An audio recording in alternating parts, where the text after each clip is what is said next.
There have been a lot of questions about Louisville men's basketball recruiting in the 2025 and 26 classes. So, to answer those questions, we brought in an expert.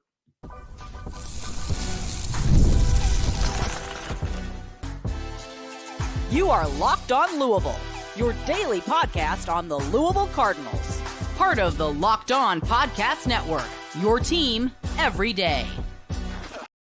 Card Nation, what is going on, everyone? Welcome into this Wednesday edition of the Locked On Louisville podcast. I'm your host, Dalton Pence. This is my fifth year covering the university, third year hosting this show, and I want to take the time to personally thank you all for making us your first listen of the day.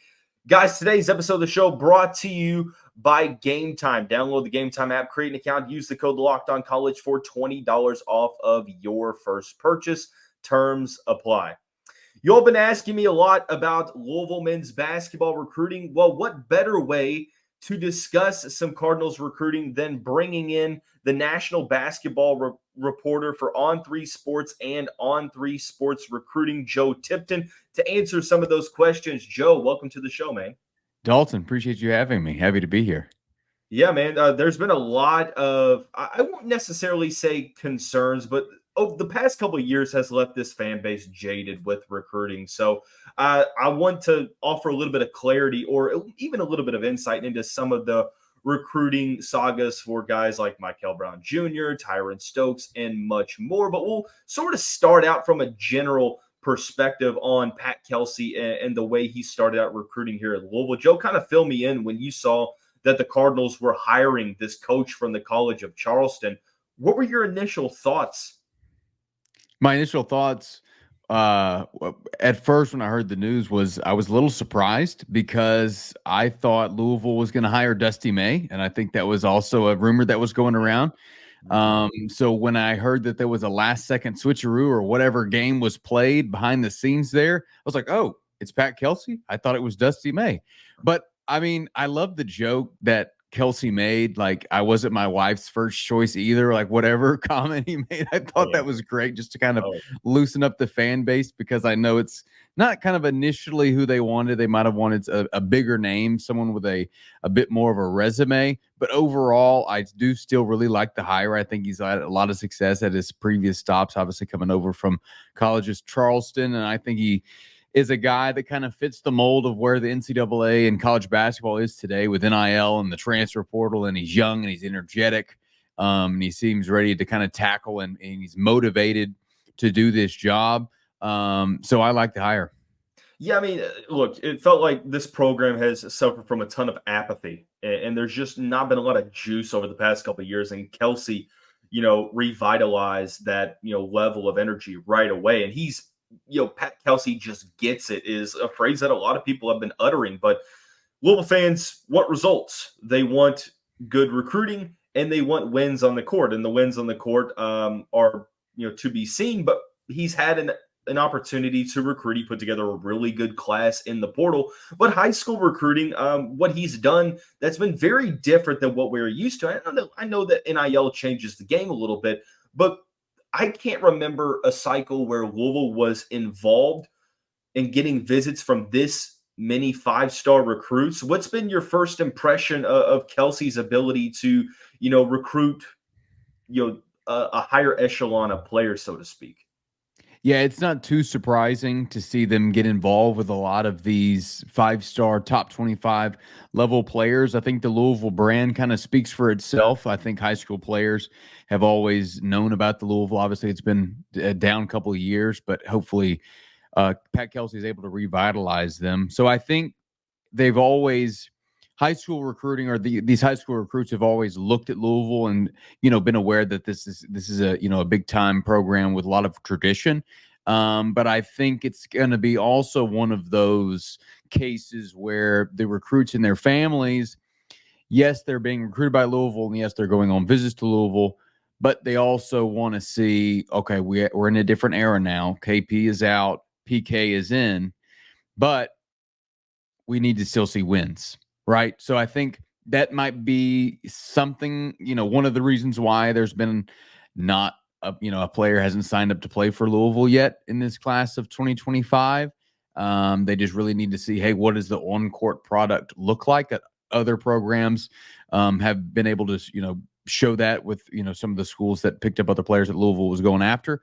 But hopefully time will just tell. And it's very nice to see a lot of these top level talents consider Louisville. And that's honestly, I'm great. I'm really grateful that you mentioned that, because that's where I wanted to take this conversation to next, is that a lot of fans are wondering, okay, yeah, we're involved, but that doesn't mean anything if you're not getting the commitments. I mean, it doesn't show in the recruiting class an asterisk by the name saying involved with this many players. I mean, you have to get some level of commitments, and Louisville doesn't have any. I think some fans are like, well, we're in November.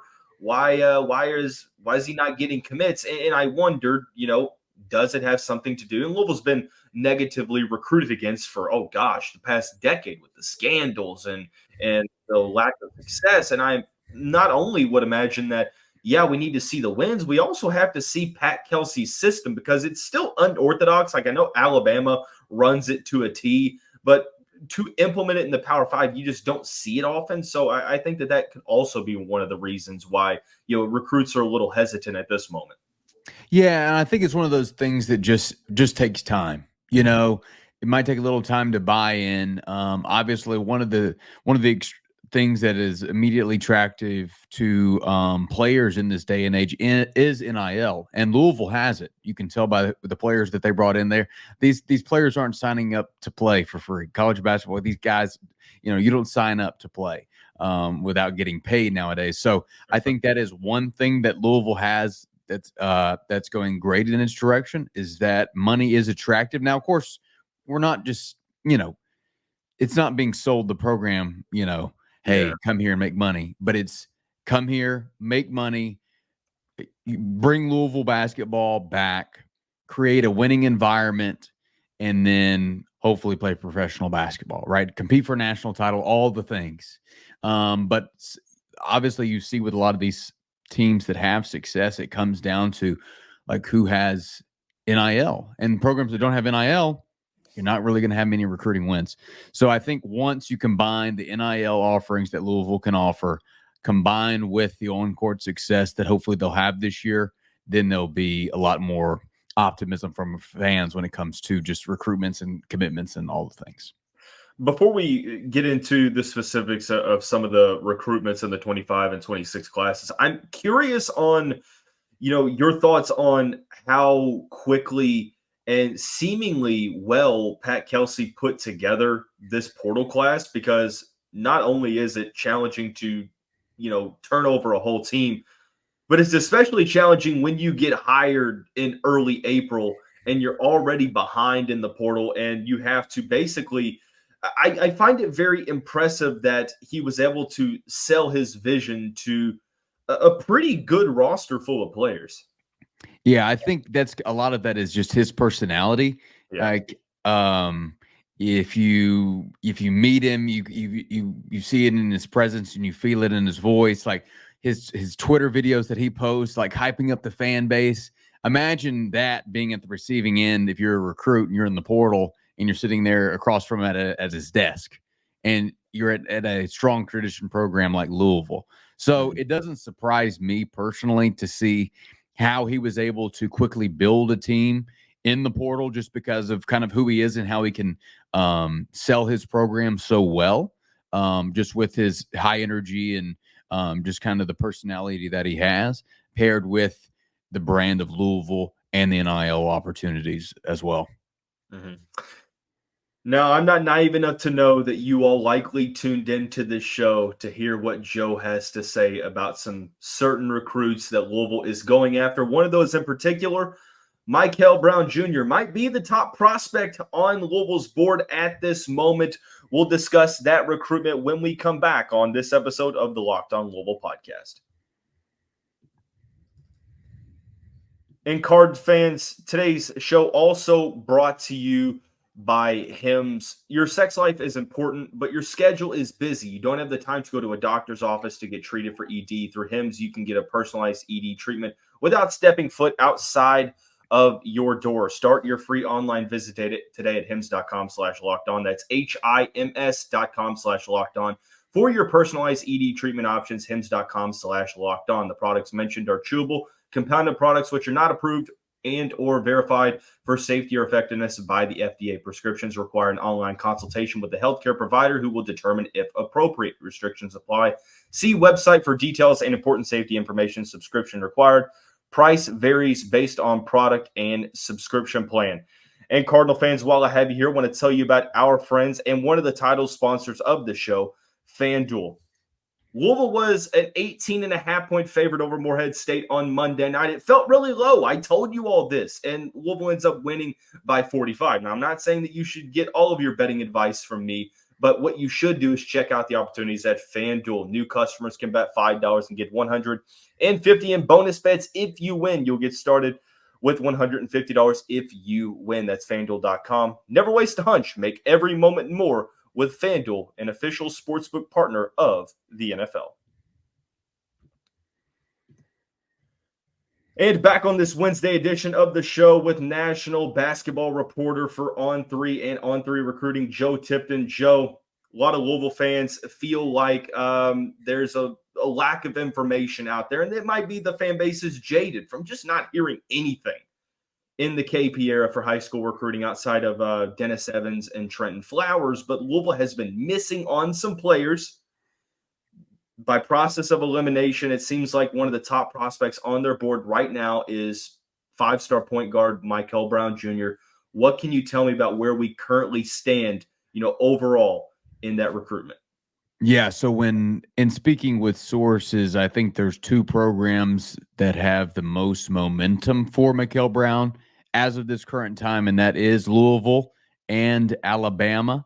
Alabama has been involved since probably this time last year. They have been one of the a long time school that has been recruiting him. However, Louisville, since PK got the job, they've made him a priority. Mikel is an Adidas sponsored athlete, which could help Louisville in this scenario. We just saw it with Darren Peterson, a five-star guard, is also an Adidas sponsored athlete. He just committed to Kansas. So obviously carrying on that three stripes tradition. So obviously, some players are brand loyal, some are not, but in this age, once again, of NIL, it all kind of circles back when there is a lot of money on the line. Sometimes it's hard to turn those high figures down. So Mikel, it sounds like his recruitment is not anywhere close to being finished, although we are less than 2 weeks out from this early signing period, which opens on November 13th and closes on the 20th. Sounds like Mikel was going to wait until the spring, potentially, before he makes a decision. So I think he is planning to visit Louisville sometime in December. I think the target date is like December 8th, maybe around there, that weekend. Okay. So he went to UCF recently. He's from Orlando. They're kind of the local school. Just watched them upset Texas A&M.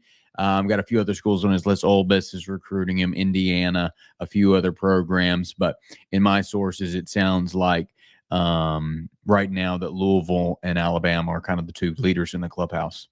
It also feels like the longer that this recruitment plays out, it feels like it helps. It can't hurt Louisville. It feels like it helps, especially if Louisville starts pulling off some upsets in December, because like you mentioned, one of the things it feels like recruits are trying to watch, especially with a recruit of that caliber, is, well, how am I going to be used? If I come here, are we going to win 8 games like you all have been doing, or are we going to be a tournament team? It feels like the longer this plays out and the longer that Pat Kelsey puts on that full court press, I'm not saying that ultimately is going to be the deciding factor, but I don't think it can hurt. Yeah. 100%. And something else to keep in mind is that with Mikel, his AAU program is also an Adidas sponsored team loaded. They have a lot of ties to that Louisville staff. So they already kind of have an in and a relationship kind of with the people in his circle that could also play a factor. But then also, we're anticipating Louisville to be, at least me, I anticipate them to be a pretty good team. They're going to win a heck of a lot more games, or they should, than they had the past couple of years. So I think once, Mikel and his people kind of see the on-court product like we were touching on earlier, it's just kind of increases their chances. And in fact, I do think it helps Louisville in this recruitment. A lot of Louisville fans, just about a couple months ago, the name to focus on was Shelton Henderson. And it seemed like Louisville was in a really good spot for him. And I was told by a source of mine that they're in a good spot unless Duke misses out on a guy or two and they start putting the full court press on. And then seemingly 2 weeks later, that same person came back and said, look, it's happening. And I would imagine that this could move quickly. They have the, I don't even know what the Cameron Crazies call it. I don't know what it is, that little preseason event that they do. Louisville Live is the Cardinals version of it. But Henderson ends up going to Duke. There's the thought that maybe him and Nate Ament end up being a package deal. Ament made an official visit to Louisville. It seems like he's going to wait for the spring. Joe, how realistic is Louisville to be a possible option for Ament when he makes that decision? Yeah, I think it's a little bit longer of a shot than Mikel, at least in just speaking with my sources. Not ruling out entirely. Obviously, if Nate Ament isn't even considering Louisville, then he wouldn't even have gone on campus. He wouldn't have even wasted his time. Exactly. You know what I mean? But just because of there's a little bit more stiffer competition with Nate Ament and his recruitment. Ament's recruitment is much more wide open than Mikel. Mikel's recruitment, he hasn't narrowed down his list of schools, but there's just a handful less than Nate Ament. Nate Ament, I think, has like 10 schools that he's either visited or plans to visit before making a decision. And Mikel's just kind of a little bit farther down the road, it feels like. Mikel's taken more trips and was recruited at a much higher level. Even this time last year, Ament kind of broke out onto the scene this summer and skyrocketed up the rankings. But it's kind of one of those things like what I would say to Louisville fans in regards to Nate Ament's recruitment is, continue to pay attention to his recruitment, but also it's one of those things that I wouldn't get my hopes up for either, And some Louisville fans are like, oh, you're just trying to be negative here. You're thinking Louisville doesn't have a chance. I'm like, no, I'm just trying to not get your hopes up because this is the type of prospect that Louisville just doesn't historically land, and that's just not really been their MO, but it seems like the type of prospect that Pat Kelsey is going after. Outside of that, there's been this narrative that Pat Kelsey and company are recruiting the international landscape because that's what they did at the College of Charleston. We've seen Duke start to lean into that with Tyrese Proctor and some other really highly rated or highly talented, I should say, sort of under the radar guys come to college. But you have sort of a different take on this, and it's not that surprising to you that if they are recruiting the international ranks, that there's not much information right now. Yeah, a lot of the international recruits stay fairly under the radar. Now, I don't know if that's on purpose, if it's purposely kept that quiet or not. A lot of the time, like when I speak with college coaches, not Louisville specifically, but just any college coach, if they're talking to you about a player, they don't want other schools to know about that player. Like they don't want other schools to know, like, yeah, we're really in on so-and-so. We really like him. He's coming to visit us. We hope he commits. Like, so they kind of want to keep things a little bit under the rug. Like, hey, we don't want anybody else to know. We just kind of want to steal this one. So it's interesting because I haven't heard about Louisville recruiting the international waters. I'm sure it's possible. I'm sure they get calls about like, hey, why don't you check out this guy?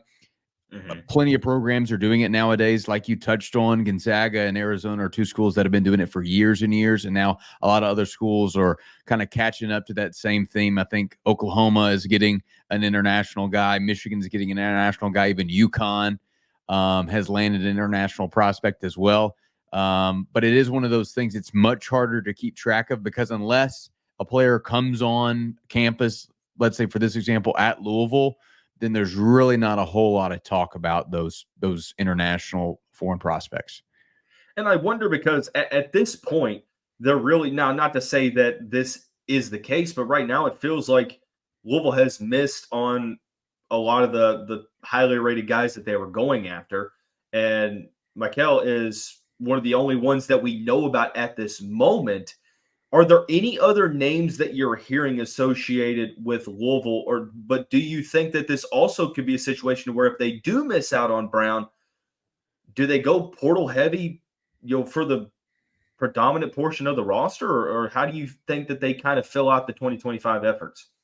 Yeah, I think if they do end up missing on Brown, and then obviously still involved with Nate Dement, like we mentioned as well, although he's more of a, just kind of a dream at this point. But I think then it would be primarily portal focused, unless you're just able to kind of bolster the roster by getting, an under the radar player, some, a local talent, a 3-star kid. Of course, there's 15 scholarships now, so you can kind of go out on a whim and take some guys, but that won't probably make an impact in year one. But it's also one of those things that if I'm a Louisville fan, I'm not too concerned about with the lack of success that Louisville's had in this like high school class for 2025, because of my confidence in Pat Kelsey to recruit the portal.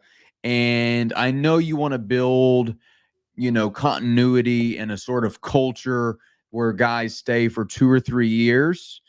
And even so in 4 years and graduating and, Sure. so on. But at the same time, it takes a very special high school player to make an impact for you, a high school freshman to make an impact for you in college basketball. That's just like the fact of the matter. Like Kenai Roos was a top 30, 35 player, a Louisville freshman. I don't know how many minutes he's going to play this year, Now he might be really good in year 2 and even better in year 3 if he isn't a pro by then. But it's kind of one of those things. Now Mikel Brown, he can make a great impact for you if Louisville's able to get him.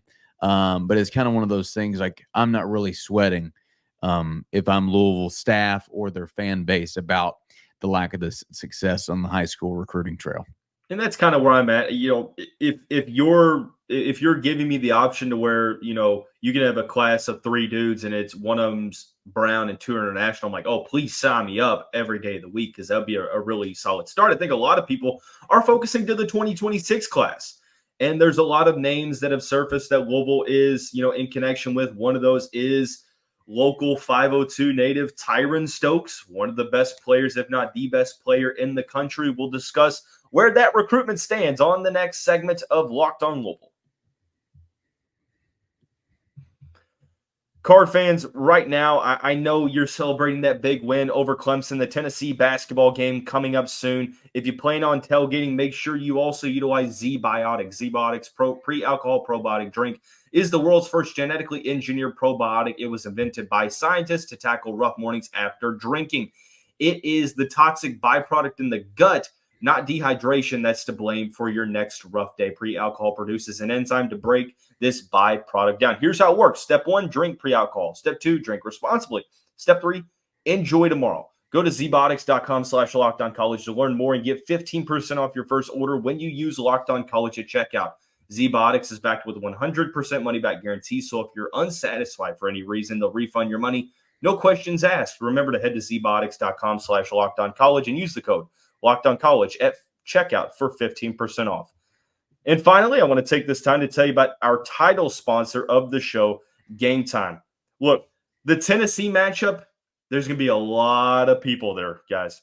You want to make sure you get those tickets. And the best way to get those tickets close as we get closer and closer to game time is, no pun intended, Game Time. If you go to the app, they have so many great features. The all-in pricing feature that you can toggle on to remove the surprise fees at checkout, the panoramic views from your seats, the lowest price guarantee, or Game Time will credit you 110% of the difference, and much, much more. Take the guesswork out of buying tickets with Game Time. Download the Game Time app, create an account, and use the code LOCKEDONCollege for $20 off that first purchase. Terms apply.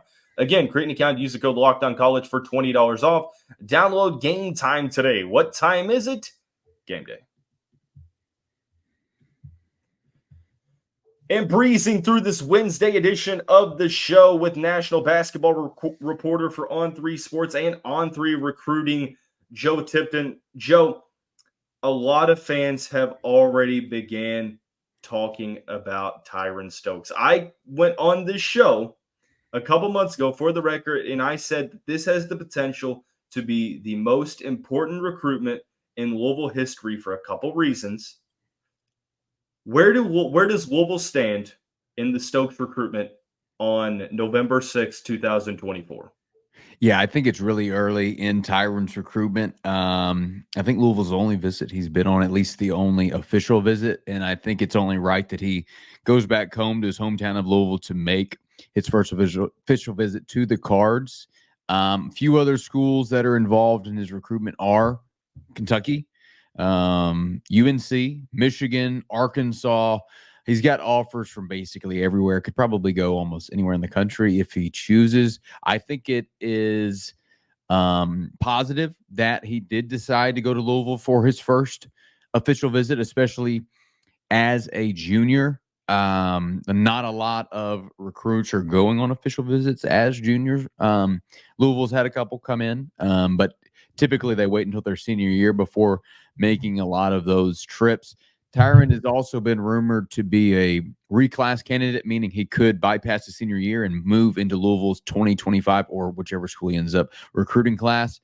However, I kind of received conflicting information when asked about that. So I was Some going to people ask say you what your thoughts were on, or the probability in your mind that he does reclassify, because I could see a world where fans, knowing our fans, and this is how they think and how I would think as well, if you were to miss out on Brown and Nate Ament, your mind's thinking, well, I know that there was kind of talks about Jasper Johnson maybe reclassifying this time last year, and that ultimately didn't end up being the case.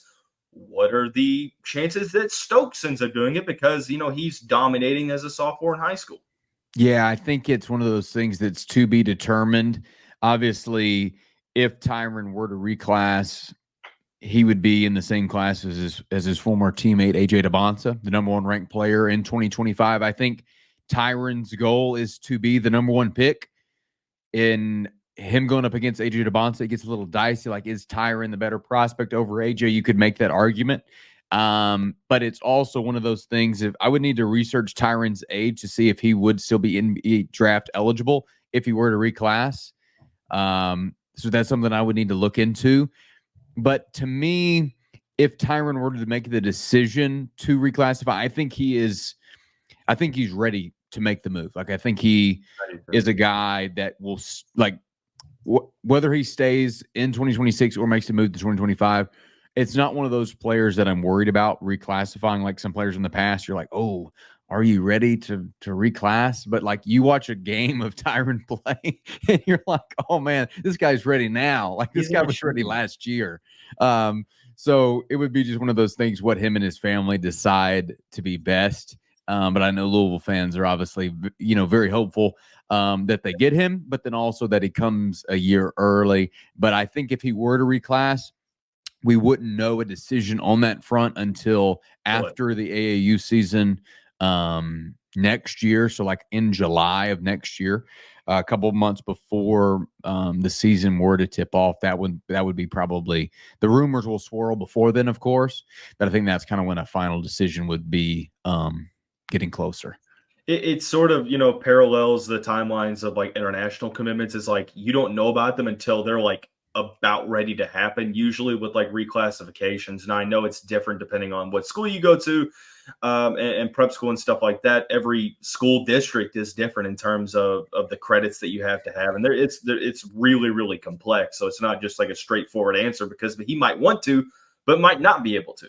So that's something to focus on. There's a couple more questions I have. One, Joe, when you watch Tyran play, 6'7", 6'8", I announced one of his games when he played in Louisville, when Prolific Prep came to town. What do you sort of make of the position projection at the next level? Because he's listed as a small forward, but the ball's in his hands almost all the time in high school, it feels like.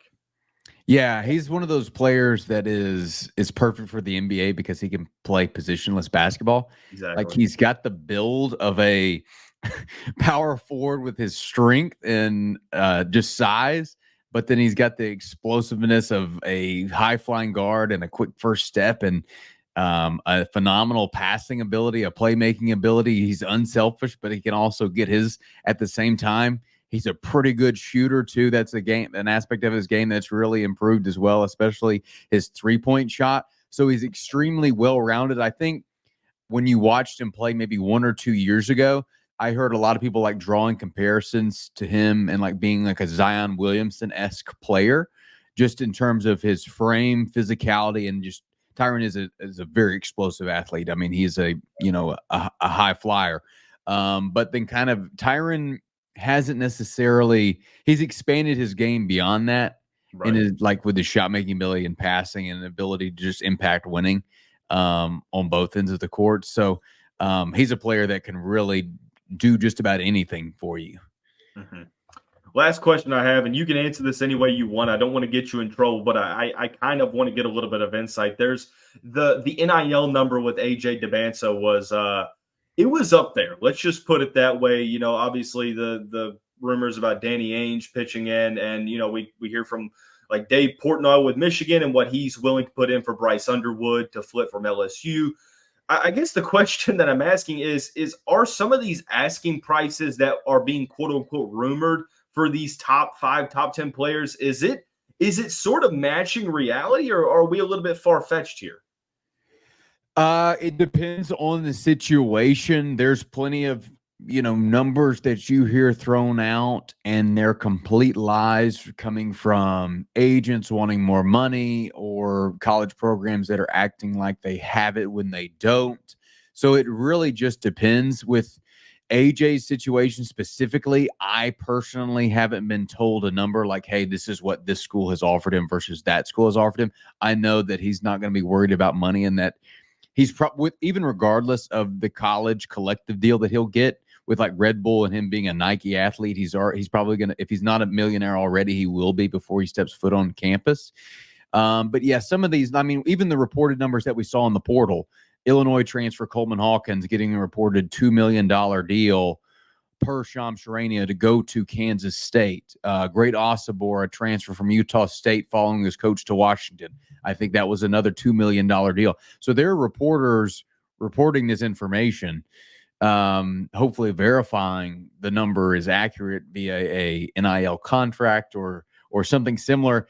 But I remember the days, it was like 2 or 3 years ago, but when the transfer guard Nigel Pack, he transferred from Kansas State to Miami. He signed a 2-year NIL deal. His agent announced it on Twitter, and it shook the college basketball space entirely.